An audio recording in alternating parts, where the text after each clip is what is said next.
Hello everybody, Terrence Popp here from the Lair. And I was sitting around here working on some of my Friday material, and I had an epiphany. I'm working on this one episode called Solve for X. Basically, I'm trying to figure out mathematically, who's winning on what particular subjects or major issues that's going on in our society today. And while I was going through that, I came up with this, this theory. So just hear me out here. If you ever watch TV, and I'm sure everybody's watched Cops or whatever, where they have the courtroom drama and all the bullshit that's going on in the criminal court, and how they they're always like worried about the constitutional rights of these fucking prisoners or whatever the fuck they did. But when you really step back and look at the big picture of the whole thing, right now, 2.5 to 3.5% of our gross population is involved in the criminal court in some way or another. So, what is the other 97% getting exposed to? They're all focusing on this 3% and all of the shit that's going on in the TV and entertainment about how they're, respecting your constitutional rights. And that might be a case for that small sliver of our culture, our civilization. Now, a lot of guys are never going to have to worry about the criminal justice system. They're going to have to pay a ticket, maybe get a show cause, appearance ticket for, maybe fighting or disturbing the peace. Not that I know anything about that or anything, I'm just saying. So you think that, you're being, everyone's following the Constitution and you're all being fair with you, right? And then you get to divorce court. See, I was in divorce court, so I'm speaking from experience. And they could do whatever the fuck they want. They literally do. Like, my ex-wife's attorney had her saying all kinds of crazy ass shit. A lot of it's slander. You can't even sue them for slander when you get out of divorce court and civil court. It's very hard because that took place in divorce court. And it's this weird illusion because, you figure you're getting hit for child support. Okay, granted, maybe it is your kid, but it's supposedly a civil fine or a civil impounding, which, if you don't pay it, people come to your house with guns to force you to, or put you into a cell and take away your freedom. That's a criminal kind of thing. And especially if you lose your job and you go in there and you try to have it lowered, then they don't lower it, and they're threatening you with jail. That's indentured servitude right there. And the fact that maybe 2 or 3 years went by and you were actually fooled thinking the kid was yours, and you find out it's not, and then you have to pay for it for the rest of your life. Now, where in any of that goddamn system are your constitutional rights? They're not in there. You're busy looking at the 3% on TV thinking everyone has these constitutional rights, but in reality, almost everybody doesn't. In fact, I would say everyone doesn't have them anymore. Okay, now I know you guys can be, holy fuck, he's right. Yes. Because it was an epiphany. It just fucking hit me. I'm like, I'm here trying to solve for X. X equals liberal over the fuck. I'm like, holy fuck. It's pretty scary, isn't it? It's crazy.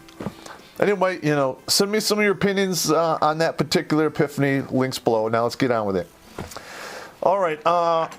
This is actually a really good story, and this one unfolded over a long time. I would say decades. After, we did that one Yakima Ridge mission, and I was one of the few guys left. You made it to the top.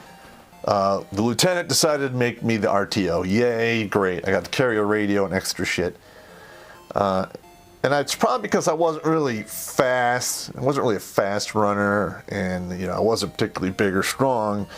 But for whatever reason, I just didn't have any quit in me, and I still don't. So, whatever it is, fucking Popp will make it to the end, no matter how fucked up it is. I don't know what his problem was, this lieutenant. I'm not going to say his name. But he had a situation, because the company commander was from West Point, my lieutenant wasn't, and there was like some kind of disconnect going on there. Maybe he felt inferior.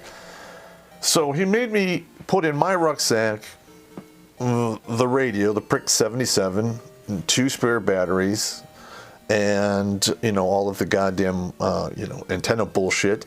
Then to carry 7-1 and, was it 350 something or other in regards to, infantry operations. Then there's fucking platoon leader.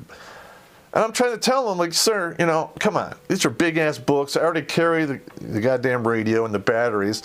Can't you just take a Ranger handbook? It's this big. It's all the same shit. And it's one little... He wouldn't have it. He's like, no, I need these books. So I'm like, you motherfucker. Okay. So I threw the books in there, and off we went. That went on for about a week. We got back from Yakima.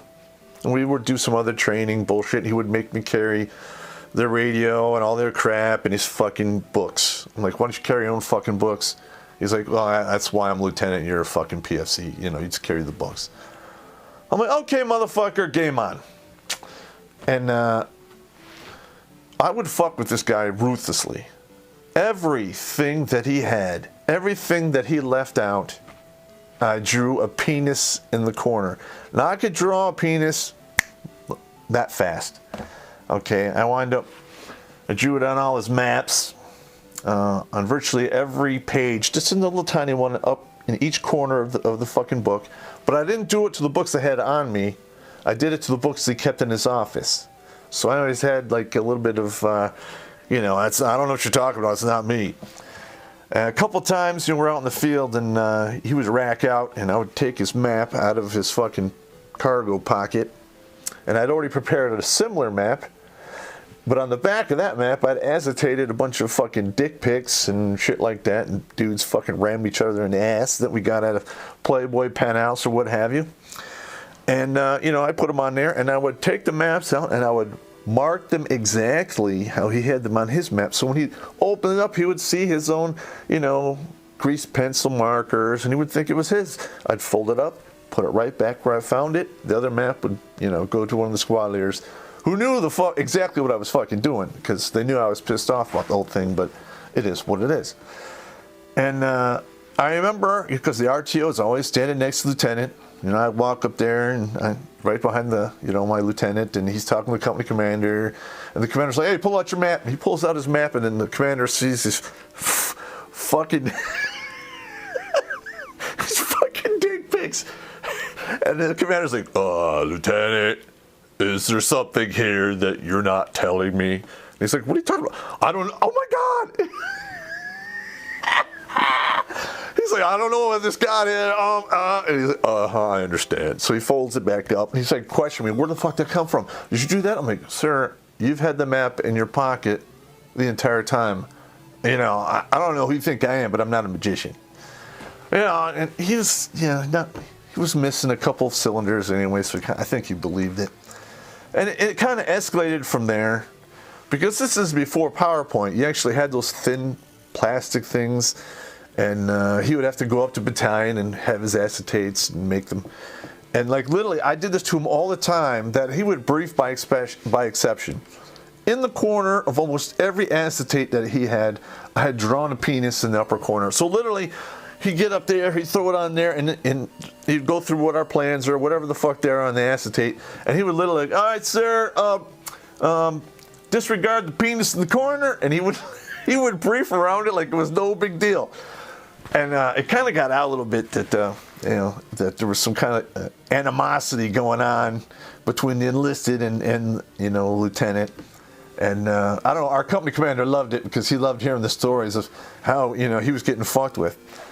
And I remember, I almost got hot doing this time, but lieutenant went in the building. It was the end of the day, and he was on his way home. He pulled back and he forgot something, and he ran back in the company area. And I ran down there with a black China marker.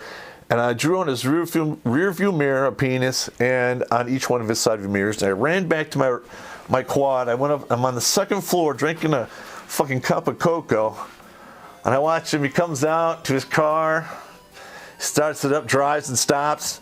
Then he looks at me, and I'm like, he waves. I'm like, oh, yes, sir.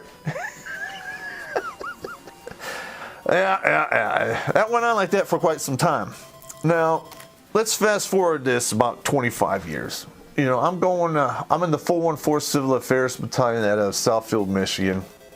And I go up to Eastern Michigan State to talk to the ROTC program. And lo and behold, my lieutenant was now a lieutenant colonel. And he never got a battalion command, so he was getting retired. So they're having an award ceremony for him. And I remember I talked to the sergeant major who was running the whole thing, and I told him the whole story, and he's just like, that's beautiful. So literally, I took an acetate, and I drew a fucking penis on it, and the sergeant major uploaded it up into the PowerPoint presentation that, you know, as they're doing his thing, they're showing him being lieutenant, and they're going through his whole deal, and all these little pictures, and blah, blah, blah. And he gets to the end, and he's like, yeah, I'm retiring. He's doing his whole deal. Then that one last fucking slide, boom, and there's a penis. And everyone starts giggling, and he turns around, and he looks at it, and then he looks out in the audience, and I stand up, and he's like, I knew it was you! 25 some odd years later, I finally gave myself up for drawing a penis all over her shit. So we went out that night after, you know, like 6 o'clock, we started drinking. And we drank until we closed the goddamn bar. And we were so goddamn drunk, his wife had to come get him. And like literally, I'm in the back seat, she's bitching at him. And he's just like, this is Sergeant Popp, used to be my RTO, drew penises all over my shit. And his wife is like, well, that was you? Oh, because apparently he'd been talking about this for 20 some odd goddamn years, how he could never really figure out who was doing it. Anyway, it was me, sir. Should have carried the Ranger handbook and it never would have happened. All right, moving on. You know, I didn't really have a lot of time off in the beginning when I was in the 9th ID, but the time off that I did get, I focused it on something pretty productive. I got into scuba diving. I still do it from time to time to this day. You know, I got my shit in the other room. I probably got to change all my rubber seals and stuff because, you know, running out of air at 60 feet down kind of sucks. So I went through all the scuba shit. One of my buddies in my unit was also doing the scuba thing. And we would go diving in the Puget Sound, which was cool in the beginning, but yeah, I don't know. I mean, you can only see the same shit over and over again. So we decided that we were going to, you know, just get into catching some crabs or shrimp or something and cook it up. And we did that a couple times, and it was fucking outstanding. So we had made friends with one of the E5s that worked up at the chow hall. And we were talking to him about, you know, when they get rid of food and stuff. And I don't know, in the Army, when that shit fucking expires by regulations, they throw that shit out, right? Hamburgers, chicken, whatever. If it's not used by the expiration date, at least back in the day, I don't know how they do it now, which I'm pretty sure it's the same, they throw that shit out. So we would find out, they would usually do this, I think, on Wednesdays and Thursdays. So we'd be hanging out back there, and I remember the mess sergeant, this E6, he have the tray full of, like one of those rolling bins full of fucking old fucking meat. And I'd be like, hey, can we have some of that? We're going to use it to, you know, when we go scuba diving. He'd say, hey, listen, I can't give you this, but I'm going to walk it right over to that garbage can. I'm going to throw it in that dumpster, and whatever happens to it, happens to it. So we're like, okay. So we pulled, the car around, and he would throw the stuff in there. I'm like, okay, sausage patties, chicken, might get a shark. Oh yeah, ground beef's great. And we would let it thaw down a little bit, and we would smash it up into this fucking nasty goulash of shit. And we used to go out to the old, I think they're herring pens. I don't remember. I never drove there at that time, so. But there was an old pier, and it was kind of half rotted, but it went out about 400 meters into the water. So we would go down there, on each side, we'd throw all this fucking shit out there. And then we'd, put up a shelter half and, rack out right there, drinking beer, have a fire, just up on the high tide mark, and we would chill. And the next morning, right around 9:30, 10 o'clock, we would put on all the fucking scuba shit. And there was no limit at that time on red rock crabs. Okay, and some of them got pretty big. And we would go out there and just kill them. I mean, we would pull out, I don't know, inside of 40 minutes, every time we would go in there, we'd pull out 6 to 8 crabs apiece. And we would start this big pot boiling, and we'd come right up out there and just throw the fucking shit, all the crabs in there, boil them down, and then, we brought tubs of butter and beer, and we'd eat all that shit. And it's really weird, because you eat like that, it's high-fat diet, totally awesome, tasted great. But you're drinking beer, you're eating that stuff, and then you're breathing all that compressed air. So, like right around lunch-ish, we'd eat like our lunch meal of crab meat, and then we'd go into this fucking torpor coma for like 3 hours. Wake up at like 3 o'clock, and it's not like a nap. It's kind of like the sleep you used to have when you were a kid, where you sleep so deep you couldn't even move your fucking hands, and you wake up in the morning, you're like, oh shit, oh fuck. That's what it was like. It was fucking, I've never, to this day, ever experienced anything as content as that. And then we'd go back and do the same thing for fucking dinner. And we would fucking stay there from Friday night till Sunday after fucking noon, pack up all our shit, and go back to the barracks. Let me tell you, that was some good fucking times right there. Good fucking times. This is actually kind of creepy story. We're about a mile and a half down from where we used to do our, typical, crab trapping or whatever we want to call it. And we were catching shrimp.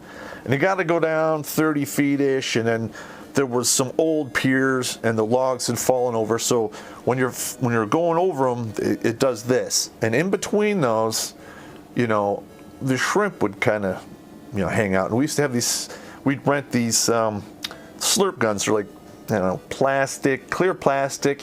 And you get them close to the shrimp, and you pull them up, and you put them in your basket, and you do all that. We were doing that for a while, and we kind of went down, and we were right around 55, 60 feet-ish, and that's where the visibility gets real shitty. And we kept hearing these, the clicks and whirls of whales. Now, they sounded, like they were far away. But come to think about it, I live in the air. I don't live in the water. So what the fuck was I thinking? I didn't really know how far away these fucking whales were until I turned the fuck around. Because literally, I turn around, and you could just see the outline of the killer whale, right? It's very, very faint. And you just see that one fucking eye looking at us like, and I don't speak whale, but I had a feeling that he was seriously like, should I eat these motherfuckers or what? And luckily, the inside of my BC was like a fluorescent yellowish, so in case you get in trouble, you can open it up and the fucking Coast Guard can find you. So that's all I could think of is I just opened the vest, and as soon as that fucking whale saw the yellow, it kicked its fucking back tail, and it just took off. Now that fucking whale had so much motherfucking power. It did one fucking swish of its fucking tail, and literally I could feel the water around me, the water on my bones, everything just implode and explode. It's like boom, boom. I was like, holy fuck. I surface, my buddy's with me, and I look at him, I'm like, I think I'm done for the day. We're done? He's like, yeah, I think we're done. Needless to say, we probably had to wash out our wetsuits because I think we both peed just a wee little bit. Just a wee little bit, Not going to say I'm not a proud man, but, when looking down a wild killer whale, it's thinking it may or may not want to fucking eat the fuck out of you. I think I did okay. Anyway, I got some more of these coming up. I'll talk to you later. You have a good evening.